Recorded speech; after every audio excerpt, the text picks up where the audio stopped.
Praise the Lord. Hallelujah. Adɔfoɔ Onyankopɔn nhyira bebree na nso so ama no kwan sɛ ɔne yɛn nkasa. Nyame nkronkron na nso yɛyɛ krado sɛ ɔne yɛn nkasa o. Yɛnim yɛn ho so hwɛ yɛwo ne yɛdan wo ɛyɛwo ne yɛde yɛn ho to wo soma ne yɛyie. Ɛno nti yɛnnɛ ansa na yɛbɛtu yɛanammɔn Awurade akɔ kurom akɔ wiase akɔyɛ nea ɛsɛ yɛyɛ. Yɛbɔ mpaeɛ sɛ ka yɛn ho. Awurade yɛ wɔn a ɛwɔ kurom so dada nso adwuma mu ne adeɛ ka wɔn ho. Awurade ka obi biara a wayɛ krado sɛ ɔma kwan sɛ wo na tutu n'anammɔn ma no. Awurade ka ne ho na Nyame nkronkron bɛboa yɛn bɛkyerɛkyerɛ w'asɛm mu na wɔnam w'asɛm so ama yɛhu kɛseyɛ. Yɛda w'ase bebree wɔ Yesu Kristo din mu ɛna yɛabɔ mpaeɛ. Hallelujah. Ɔdɔfoɔ me ma wakɔ abaade bia wɔte aseɛ sɛ dwumadie yi so. Me Onyankopɔn abaawa ɔsɛmpakani Jacqueline Enin ɛna Nyame nam me so de ne nsɛm ɛbrɛ yɛn. Bedodo Onyankopɔn bɛma yɛ ahoɔden bia deɛ yɛbɔ mpaeɛ sɛ Awurade yɛ ma adom saa na memfa n'asɛm ɛmfa mmerɛ obi biara.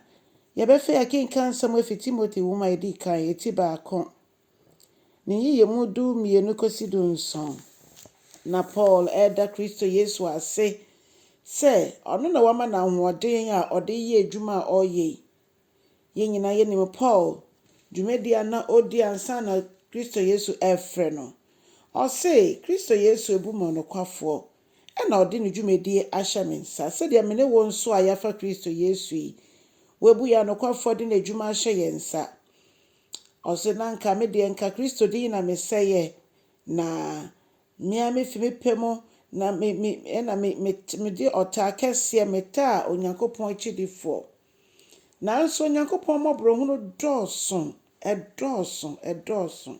Ohu me mmɔbɔ na ohu sɛ ɛnyɛ m'ani a ɛnyɛ kyɛ sɛ Ebrɔfo bɛka sɛ out of ignorance.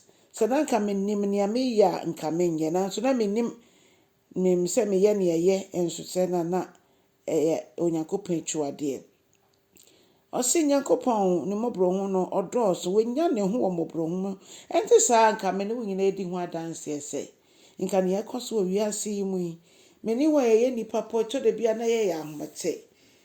Na yɛbɛma yɛhu sɛ Nyame yɛ Nyame yɛsiane sɛ ɔyɛ kronkron Nyame. Nanso ɔfa abufuo nyaa na n'adɔyɛ ɛdɔɔso. Ɔma obi biara kwan sɛ nka obiara bɛtumi anya adwensakyera. Ɔdebɔnyɛni bɛtumi akɔ soro ahemam wɔ bere a wasakyera n'adwene. Ɔse owifoɔ nwiadeɛ biom bɔ mmɔden fa wo nsa yɛ adwuma pa na nyɛ bi koraa de fama obi a ɔnyɛ adwuma. Ɔdɔfoɔ Onyankopɔn ɛnam Kristo Yesu so aba bɛwu de agye yɛn nkwa. Paul twe adwene gyina so na nkronkron so kyerɛkyerɛ yɛn mu sɛ nsɛm a ɔno Paul kɛn ɛyɛ nsɛm a ɛtwa sɛ yɛgye tom sɛ Yesu Kristo ba wiase ɛbɛgye adebɔnyɛfoɔ nkwa. Na me ne wo sɛdeɛ Paul de ne ho ɛmaayɛ no ɔse me ɛna meyɛ odebɔnyɛni a kyɛ sɛ ɔnyɛ koraa ɛwɔ mu. Nanso Awurade ama ne mmɔbrɔhunu no a ɛnam Kristo Yesu so no aba me so ama me nso ɔde me ayɛ mfanto ho. Ɛsiane sɛ nka me bɔne deɛ na nka menyi ne sɛ ɛsɛ sɛ Onyankopɔn tumi de kyɛ me. Nanso Onyankopɔn ɔde akyɛ me. Wɔadi adanseɛ sɛ ɔwɔ abotire na di adanseɛ so sɛ ne mmɔbrɔhunu ɛdɔɔso. Na Onyankopɔn ɛfa me Paulo so ɛyɛ saa sɛdeɛ ɛbɛyɛ a afoforɔ so ɔmo nam abrabɔbɔne bie mu no ɔmo nso bɛhu sɛ ɔmo ba Nyankopɔn nkyɛn a ɔbɛgye ɔmo. Ampa yɛn Nyankopɔn aka sɛ ɔno deɛ ɔnyɛ nyiyimu. Obi biara ɔbɛba ne nkyɛn bia ɛmfa ho ne nsɛmmɔne a wɔadi no woda ne fi wo nsɛmmɔne no ho na woba Kristo Yesu nkyɛn ɛbɛpa ne kyɛw ɔde bɛkyɛw. Ebia na wagye obi kunu, ebia na wagye obi yere, ebia na woyi yefunu egu, ebia na wonam kwan bɔne so, ebia na woyɛ krɔmfoɔ, ebia na wodi ewu. Kristo Yesu si ɛnka ekyire woba a ɔbɛgyew. Ɛsiane sɛ akwan no yɛ mmienu pɛ. Ne ɛtɔ so mmiɛnsa bi anim. Baako ɛkɔ hell straight, baako nso ɛkɔ heaven straight. Na gye sɛ obi afa Kristo Yesu sɛ ne Awurade ne ne kra agye nkwa. Na Yesu ɔyɛ kwan pa no ɔbɛfa so ansa na wɔatumi anya ɔsoro ahemma mu hɔ atena. Kristo Yesu gye yɛn na ɔma yɛn daa nkwa wɔ ne mu na wato ne bo asiesie yɛn atete yɛn ama ne ho. Nti ɔdɔfo dwane bra Yesu nkyɛn wayɛ krado sɛ ɔbɛgye wo na wasiesie sɛ ɔgye Paulo a na sɛ wagye me a ɔbɛgye wo nso. Na yɛn nyinaa yɛmbɔ mu yɛntwɛn Kristo Yesu ma yɛtɔ so mmienu.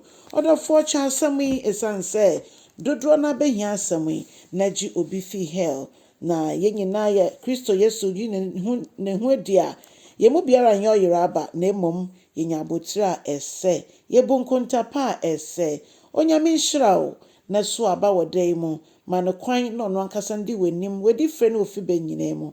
Onyame nyɛ ɔkɛseɛ ɛsiane sɛ wayɛ setie de ama no ɛwɔ Yesu Kristo din mu. Amen and amen.